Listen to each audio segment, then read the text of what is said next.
Welcome back, ladies and gentlemen. Here we are at game number 2 between the little one and Socke. This time we're here on the Shatter Temple. We do have the little one spawning here in the 3 o'clock position as our red Terran player. And then up over here in the 12 o'clock is Socke as the yellow Protoss player. So yes, game number 2 in the series here between the little one and Socke. Socke ended up winning last game. We saw the little one take a very early 3rd expansion. Socke scouted it out with his Observer Scout, then moved up into Colossus, pushed out with a 2-base strong push, and it was just way too much for the little one to handle. The mentality, of course, behind that is, you know, when you move out into expansion, you spend resources on the expansion. If you change it into an orbital command, you spend resources on additional SCVs. All of these things set you behind in army size.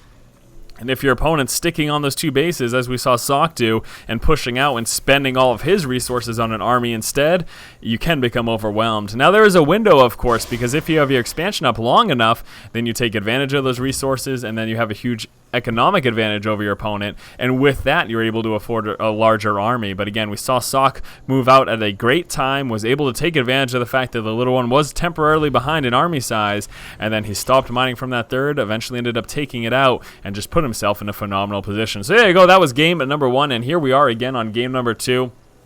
Close air distance again this game, much more relevant in this particular map though. Last map on Shakur's Plateau, it's still a relatively far distance, but here in the Shattered Temple, as you can see, very, very close. It is a stone's throw to your opponent's base here, so airplay, certainly probable. Drop play, especially from the little one, could be very effective.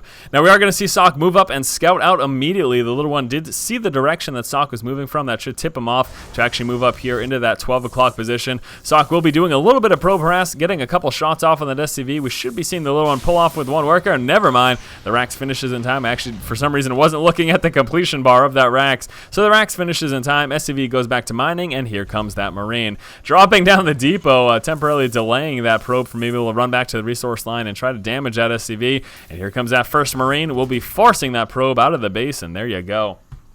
Back over here, inside of Socke's base, we can see first gateway is up. Zealot coming on through. Little one scouting this out. He has spotted that there is no second assimilator yet. Do expect him to stay in the base until that Cybernetics core finishes, and even a few moments after that, because it will be a little while until that first stalker comes out. But he does want to see when and if Socke does drop down that second assimilator. That is certainly very, very important information. Socke, on his return trip back home, will be returning with a rich mineral field patch.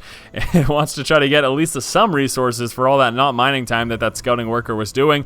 The little one continuing to move around, and he's actually moving out right now. Didn't even bother. He realizes, all right, well, the simulator isn't up yet and the Cybernetics core is finished. So again, that's giving him some pretty decent information.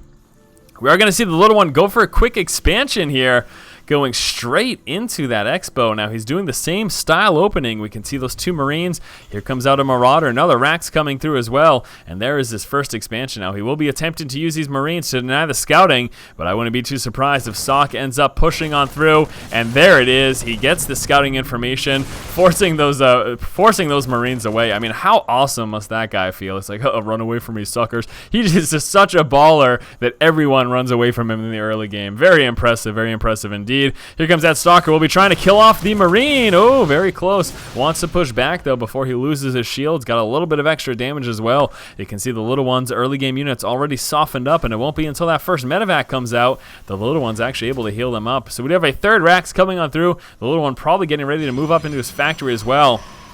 Now, Socke scouting that expansion. What is he going to do? That is the question. He's got 2 and 3 gateways coming through. He could go 3-gate expand, or he could attempt to move out with some aggression. We have actually Reaper coming out for the little one, so the little one is moving across the map right now. A couple Marines and Marauders situated at that tower. Here comes the Reaper. Oh, just missing that probe.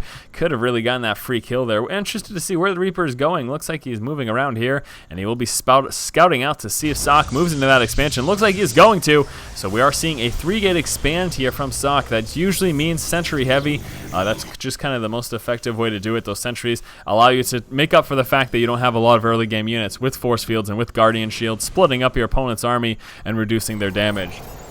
Little one moving now to saturate this expansion. We do have an idle probe over here for Socke. He will probably be used for later scouting and or a proxy pylon, maybe even some proxy tech. That is quite possible, and quite possible indeed, although right now it looks like he's just dropping that proxy pylon and then moving out with some scouting information. And the little one getting ready to move into a 3rd again. Second game in the row where the little one says, hey ho, you know what, I want a quick third expansion. And you know what, it didn't work out for him last game. Is it gonna work out for him this game? We do have one Marauder working his way through these destructible rocks right now. We'll be allowing the little one to move up into his third once that finishes. That is so incredibly risky though. We've got another proxy pylon over here in Socke. I do not think... Oh, no. He is not. He might very well not be expanding. Is he going to cancel this, or is he going to stick with it? He's got that proxy pylon, and the reason I'm even mentioning anything is because this means he's very likely to push out sometime soon, but it looks like he is going to let that expansion finish, so he will get that saturated. He's got 5 gateways right now, so he may just be sticking with these 2 bases, get that saturated, and just go for a 5-gate push right now. He is not transitioning into the mid-game at this point. He is pushing out. He's going to use his 5 gateways, and he will be trying to overwhelm the little one. And you know what? In all honesty, I'm not too certain what the little one will be able to do because he has dismal forces because he is coming out with this expansion. We can see Socke already at an advantage, but just wait until we get another warping or 2, and that advantage will get much more lopsided right now for Socke. So the little one pretty much holding his own at the moment, but I don't know how much longer that's going to last. We do have an SCV scout moving out, and the little one might be able to scout these forces, and that may tip him off to the fact that a push is coming, but Socke is certainly pushing with these 5 gateways. Again, we see no robo, we see no mid-game transition at this point. He's looking to do a lot of damage right now. Now, if this push doesn't succeed in taking out the little one, then we will probably see a robo come out for Socke and prepare for the next stage of the game, but at the moment, not going to be the case. So we will be seeing Zealots push forward, and with those Guardian Shields, going to allow him to get up a little bit closer to that bunker, even though they will be taking pretty massive damage. Hopefully we see, yes, there's a proxy pylon right here. Socke will be able to warp in right here, and this is fantastic. We got a few more Zealots coming forward, and here we go. Socke moving forward with the push. How is the little one prepared for dropping a couple force fields?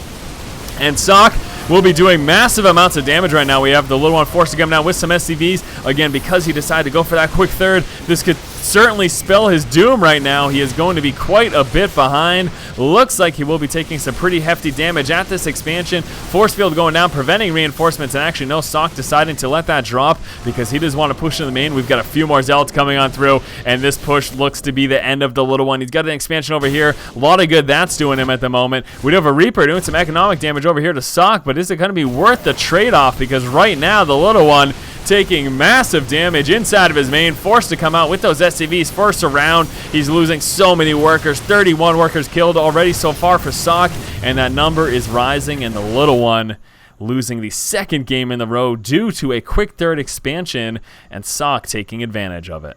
The little one opened up this game with the same build we saw from him last game: 1 Rax, 2 Marines, a Marauder, and Expand. Pushing forward with his initial Zealot, Socke was able to force the Marines back for fear of losing their lives, and at the same time scout out the little one's 3rd expansion. Scouting out the little one's quick expand, we saw Socke move into 3 gateways and then drop the expansion of his own.